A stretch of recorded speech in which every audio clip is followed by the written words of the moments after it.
কাচ্চি বিরিয়ানিতে আপনি কি গরুর মাংস খাচ্ছেন নাকি ঘোড়ার মাংস? একটু নড়ে চড়ে বসুন তো, এটা বাস্তব বলছি আমি। কারণ ইদানিং কিছু নিউজে দেখা যাচ্ছে যে বিভিন্ন জায়গায় গরুর মাংসের পরিবর্তে ঘোড়ার মাংস অহরহ বিক্রি চলছে।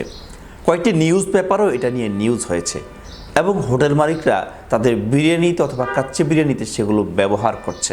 আসলে ইসলাম ধর্মে ঘোড়ার গোশত খাওয়া জায়েজ কি না, এটা নিয়ে অনেকে জানতে চেয়েছেন। চলুন আমরা আজকে এই বিষয়ে আলোচনা করছি। প্রথমে আল্লাহ তাআলা রব্বুল আলামিন কোরআনে একটি উদ্ধৃতি দিয়েছেন ঘোড়াকে নিয়ে, সেটা আমরা একটু শুনে আসি। আল্লাহ তাআলা রব্বুল আলামিন বলেছেন, ওয়াল খৈলা ওয়াল বিগলা ওয়াল হামিরা লিতারকাবুহা ওয়া জিনা।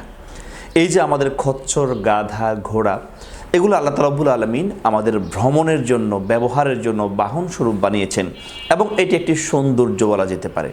যেমনি করে দামি দামি গাড়ি, মার্সিডিজ অথবা BMW নিয়ে মানুষ বর্তমানে একটা ফ্যাশন করে, সৌন্দর্য বর্ধিত করে তার ব্যক্তিত্বের, একটা সময় কিন্তু ঘোড়াকেও এরকম তার বাহন হিসেবে সৌন্দর্য বর্ধন করত।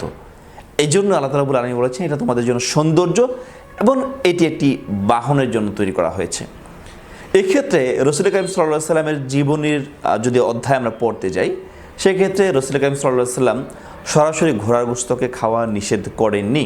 হাদিসে আসছে যে মাদানী অবস্থায়, অর্থাৎ রাসূল কারীম সাল্লাল্লাহু আলাইহি সাল্লাম যখন মদিনায় ছিলেন তখন একজন সাহাবা ঘোড়া জবাই করেছেন, কিন্তু রাসূল নিষেধ করেননি। এবং একটি যুদ্ধেও সাহাবারা ঘোড়া জবাই করে খেয়েছেন। তবে হযরত আবু বকর সিদ্দিক রাদিয়াল্লাহু তাআলা আনহু এটাকে একটু খেতে অনীহা পোষণ করেছেন এবং রাসূল কারীম সাল্লাল্লাহু আলাইহি সাল্লাম সেটি খাননি। এর প্রেক্ষিতে বেশ কয়েকটি হাদিসের প্রেক্ষিতে হানাফি মাযহাব ছাড়া বাকি যে 3 মাযহাব রয়েছে তারা ঘোড়ার গোশতকে খাওয়া হালাল মনে করেন, কিন্তু হানাফি মাযহাবে এটাকে মাকরুহে তানজিহি মনে করা হয়। একটু বড় ধরনের মাকরু অথবা কঠিনভাবে অপছন্দনীয় বলা যেতে পারে।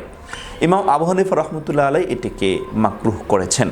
অন্যান্য মাযহাবে হালাল থাকলেও এটি যেহেতু আল্লাহ তাআলা রব্বুল আলামিন বাহনের জন্য নির্ধারণ করেছেন কোরআনুল কারিমে, এই জন্য তিনি বলেছেন যে এটা সৌন্দর্য বর্ধন এবং এটা বাহনের জন্যই এটা সুন্দর, অধিকতর সুন্দর।